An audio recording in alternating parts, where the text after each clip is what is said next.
Hello दोस्तों, आपका स्वागत है हमारे चैनल में। दोस्तों, आज हम बात करने जा रहे हैं शनिवार वाड़ा फोर्ट के बारे में, जो कि इंडिया के टॉप मोस्ट हॉन्टेड प्लेस में शामिल है। शनिवार वाड़ा फोर्ट महाराष्ट्र के पुणे में स्थित है। इस किले की नींव शनिवार के दिन रखी गई थी, इसलिए इसका नाम शनिवार वाड़ा पड़ा।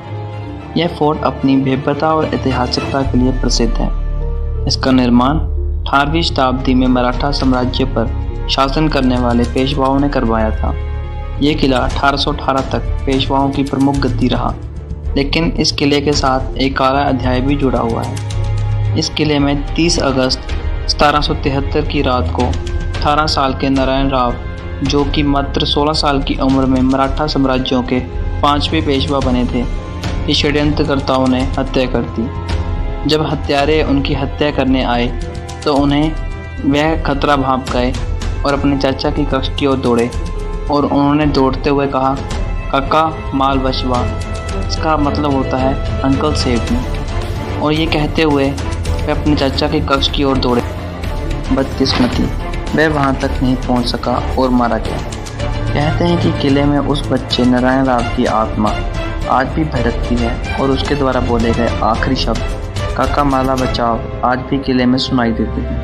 इसलिए इस किले को इंडिया के टॉप मोस्ट हॉन्टेड प्लेस में शामिल किया गया है।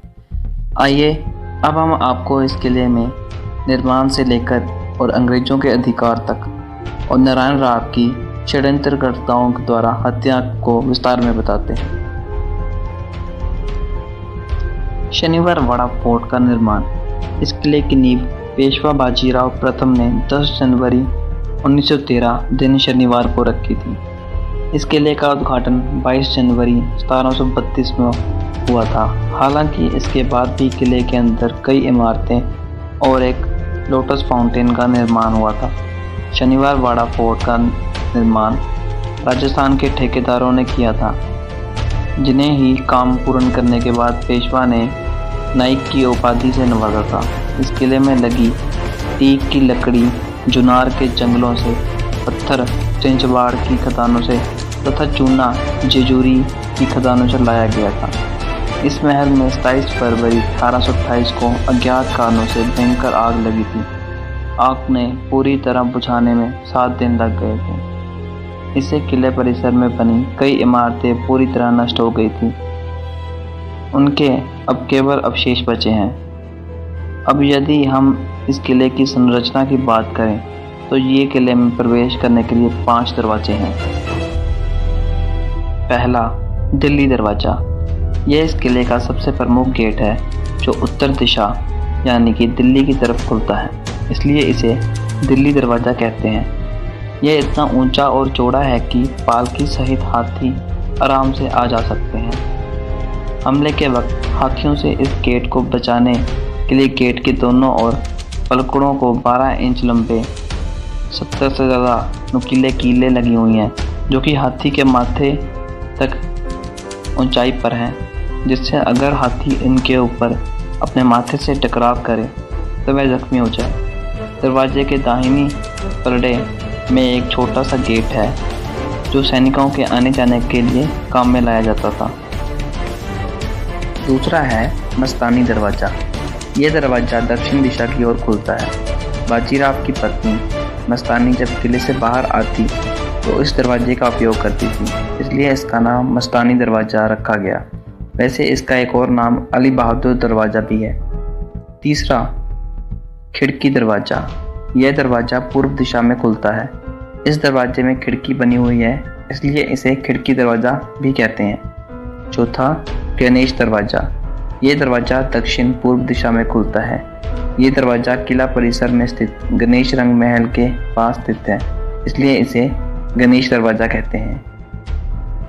पांचवा और आखिरी दरवाज़ा, जिसका नाम है जम्बूल दरवाज़ा या नारायण दरवाज़ा। ये दरवाज़ा दक्षिण दिशा में खुलता है। ये दरवाज़ा मुख्यतः दासियों के महल में आने जाने का कारण था। नारायण राव पेशवा की हत्या के बाद उसकी लाश के टुकड़ों को इसी रास्ते के द्वारा किले के बाहर ले जाया गया था, इसलिए इसे नारायण दरवाज़ा भी कहा जाता है। अब यदि किले के अंदर की इमारतों की बात करें तो इस किले में मुख्यतः 3 महल थे और तीनों ही 1828 में लगी आग में नष्ट हो गए। अब केवल इनके अवशेष हैं। इसके अलावा किले में एक 7 मंजिली ऊंची इमारत भी थी, जिसकी सबसे ऊंची चोटी से 17 किलोमीटर दूर अलंगबदी स्थित संत जनेश्वर के मंदिर का शिखर दिखाई देता था। यह इमारत भी आग में नष्ट हो गई। अब किले में कुछ छोटी मोटी इमारतें ही सलामत बची हैं। लोटस फाउंटेन, इस किले की मुख्य आकर्षण कमल के आकार का एक फाउंटेन है, जिसे कि हजारों करंचे कहते हैं। लेकिन इन फाउंटेन से आज भी दुखद इतिहास सामने आता है। इसमें गिरकर घायल होने से एक राजकुमार की मृत्यु हो गई थी। जून 1818 में पेशवा बाजीराव द्वितीय ने ब्रिटिश ईस्ट इंडिया कंपनी के सर जॉन मैल्कम को ये गद्दी सौंप दी। इस तरह पेशवाओं की शान रहे इस किले पर अंग्रेजों का अधिकार हो गया। अब बारी है नारायण राव की हत्या के बारे में जानने। पेशवा नाना साहब के 3 पुत्र थे, विशव राव, महादेव राव और नारायण राव। सबसे बड़े पुत्र विशव राव पानीपत की तीसरी लड़ाई में मारे गए थे। नाना साहब की मृत्यु के उपरांत महादेव राव को गद्दी पर बिठाया गया। पानीपत की तीसरी लड़ाई में महादेव राव पर भी रणनीति बनाने की पूरी जिम्मेदारी थी, लेकिन उनकी बनाई हुई कुछ रणनीतियां बुरी तरह विफल रही। मात्र 16 साल की उम्र में नारायण राव पेशवा बने। नाना साहब के एक छोटे भाई रघुनाथ राव ही थे, जिन्हें कि सब रघुबा कहते थे। नारायण राव को पेशवा बनाने के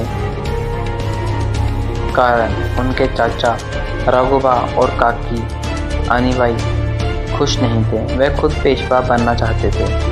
उनको एक बालक का पेशवा बनना पसंद। उनके साम्राज्य में ही भीलों का एक शिकारी कबीला रहता था, जो कि गर्दी कहलाते थे। वो बहुत ही मारक लड़ाके थे। नारायण राव के साथ उनके संबंध खराब थे, लेकिन राघोबा को वह पसंद करते थे। इसी का फायदा उठाते हुए राघोबा ने उनके मुखिया सुमेर सिंह गांधी को एक पत्र भेजा, जिसमें उन्होंने लिखा, नारायण राव का धारा। इसका मतलब था नारायण राव को बंदी बनाओ। लेकिन अनादिबाई को यहाँ एक खूबसूरत मौका नजर आया और उसने अपने उस पत्र का एक अक्षर बदल दिया और कर दिया नारायण राव का मारा। इसका मतलब था नारायण राव को मार दो। पत्र मिलते ही गर्दियों के एक समूह ने रात को घात लगाकर महल पर हमला कर दिया, जो रास्ते की हर बाधा को हटाते हुए नारायण राव के कक्ष की ओर बढ़े। जब नारायण राव ने देखा कि गर्दी हथियारी लेकर खून बहाते हुए उसकी तरफ आ रहे हैं, तो वह अपनी जान बचाने के लिए